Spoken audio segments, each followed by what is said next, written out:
Ed Yost is always concerned at the start of a 3-game stretch, 3 straight games. He's not going to wear out guys in his bullpen. Here's Lagares with a base hit into left. On with 1 out in the 6th inning. So it's gone Duffy, Hochevar, now Morales, 1 on, 1 out. No surprise he's being aggressive, getting a base hit, but the bat speed seems to be back. It's just it looks like a different player all of a sudden out of nowhere. Batter now is Flores with Ronnie Uribe on deck.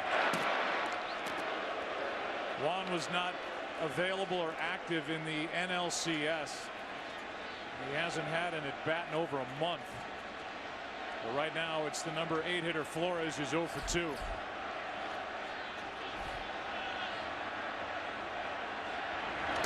Good pick by Perez. Kidding, and ready to throw off that pick. We show him so often getting hit by pitches, but how about this scoop and ready to come up gun it.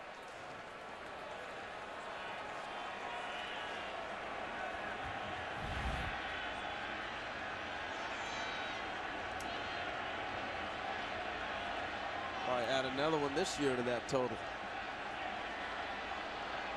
Here's a 1-0. Popped up. Foul ball. Where's the wind going to take it? Out of play. I mean, how do you feel if you're Franklin Morales? You know, he's got the 2-seamer and 4-seamer at 92, 93, the cutter. Well, that's pretty impressive, right? That makes him the softest thrower out of that Kansas City bullpen. All of a sudden, 92, 93 looks hittable with the heat that comes out of that bullpen. Another nice piece to the puzzle added by Dayton Moore.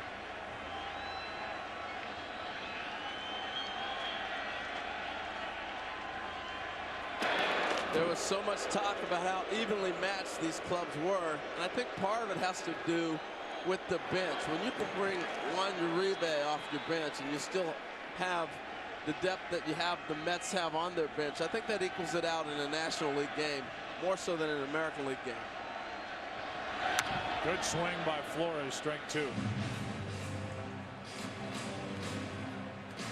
Wilmer Flores and Daniel Murphy, 2 of the best on this Mets lineup as far as making contact.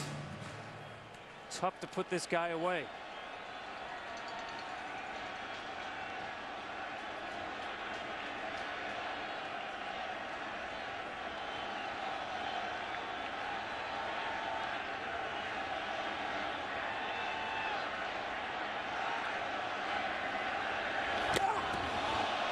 That got Flores and will put him at first base.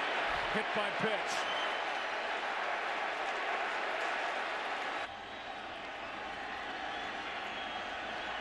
Boy, Uribe came over here. He was on fire. Hasn't played in a while, but he really lifted the Mets in those moves they were making. Johnson, Uribe just strengthened the bench.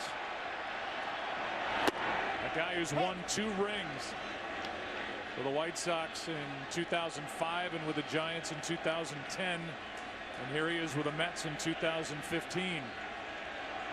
Every 5 years. His leadership is so important too.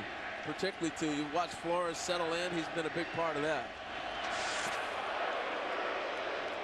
Flores really struggled defensively at the beginning of the season.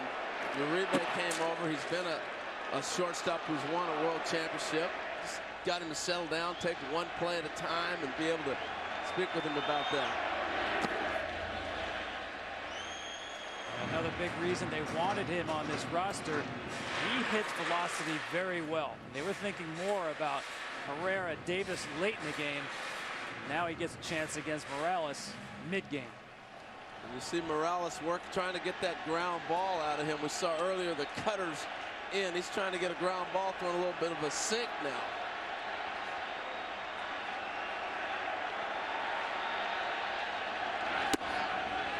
Two and one.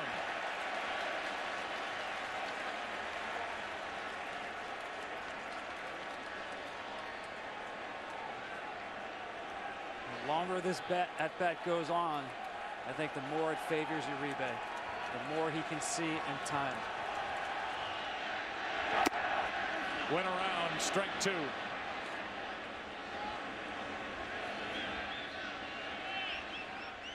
So he hasn't had a major league at bat since the third week of September, and right back onto the active roster and in a spot to add to a 5-3 lead with his team down 2-0. That's into right, a base hit. They will bring the runner. Throw by Rios. Another run delivered by Uribe. 6-3.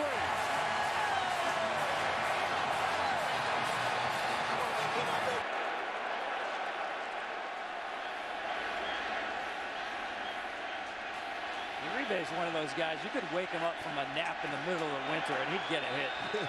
That swing plays. 2-0.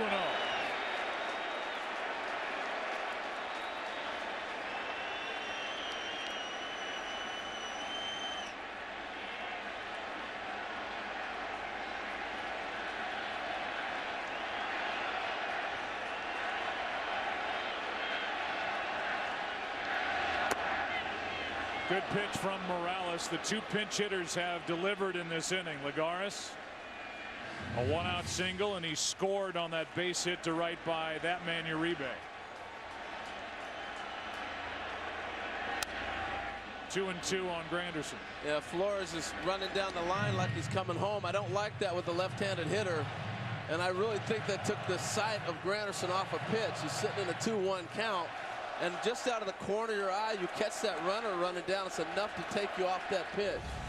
Here he comes sprinting down the line on Granderson right there. That freezes you as a hitter. I especially don't like it with a left-handed pitcher. His back is to the runner. That's back to Morales. He is locked up and throws it to Zobrist off the bag, and the bases are loaded, 1 out. He had no idea where to go with it. Bases loaded for David Wright.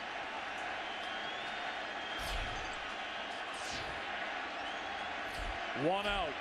Herrera brings it. That is into center. 1 run scores. Here comes Uribe. No throw. Granderson caught off the bag, but safe. And it's 8-3. Big night for David Wright. Now Murphy. Ball 1. This is what I like about a postseason series. Remember Herrera back in Kansas City? They got a good look at it. Had good swings off him. Now you come back again, you're a little more comfortable the next time you see a guy.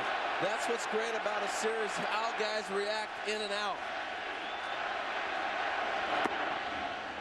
And the adjustments, Harold, I mean, they came in Kansas City thinking we can beat David Wright with velocity. They did early, but tonight you've seen the adjustments with David Wright jumping on high velocity fastballs, upper 90s early in counts.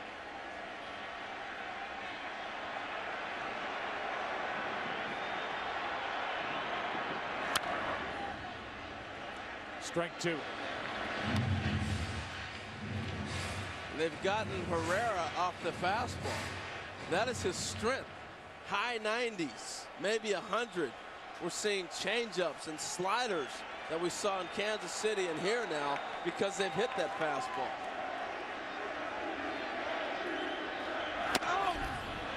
Murphy checked his swing. In the double switch, Paulo Orlando took over in right. Rios came out, as we said, so the pitcher is batting the number 8 spot. Orlando will lead off in the 7th inning in what is now a 5-run game.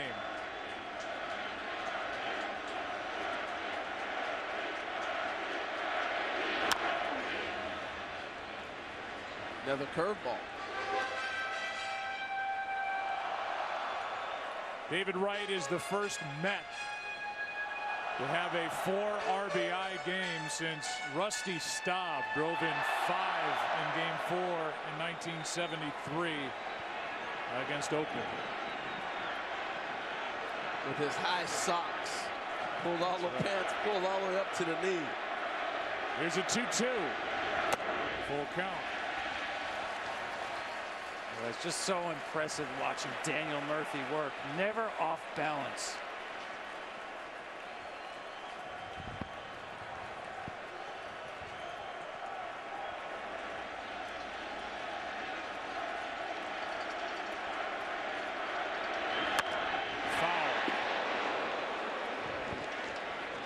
Give you our Geico in-game box score. 6 of the 8 runs have been driven in by the top 2 guys.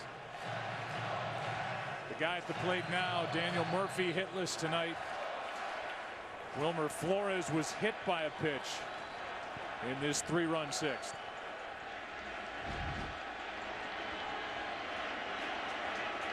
Runners are going on ball 4 low. I like the idea. You know Murphy's going to put the ball in play if it's a strike. He fouled off the slider, so now he knows he's going to get a fastball. You want to throw Cespedes high fastballs. He knows it. How hard what a matchup. Swing right here. Strike 1 from Herrera.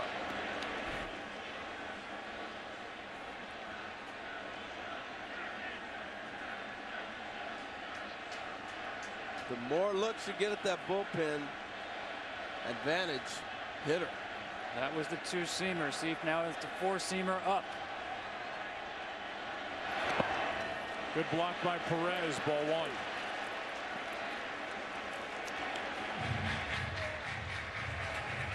You know, Joe, we've talked so much about how much the Met pitchers are surprised how that fastball's been hit.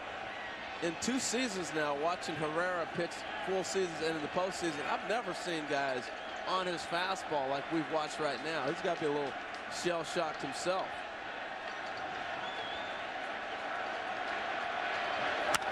Fly ball into left. He didn't get all of it.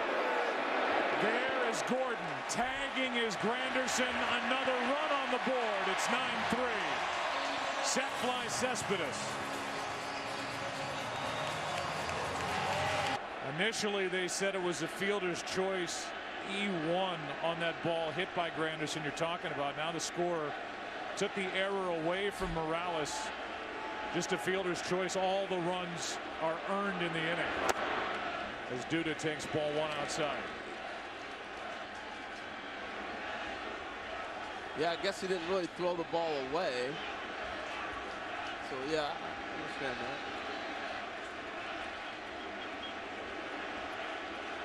Ninth man to bat in the inning is Lucas Duda.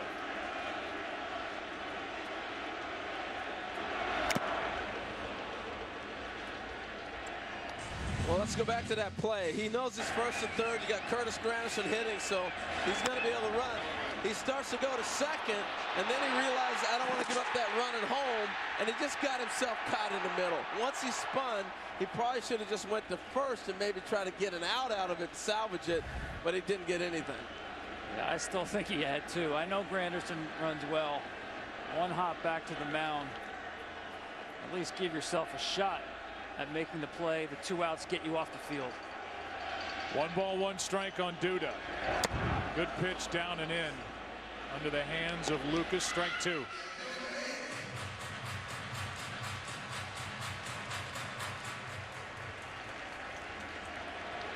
The Mets with 2 in the first, 2 in the third, 1 in the fourth, 4 in the 6th.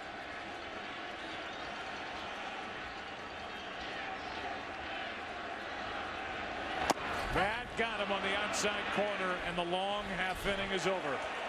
But the Mets down 2-0 have gone to work tonight behind Syndergaard, who's out of the ball game. Lead it by 6. Back after this from your local Fox station.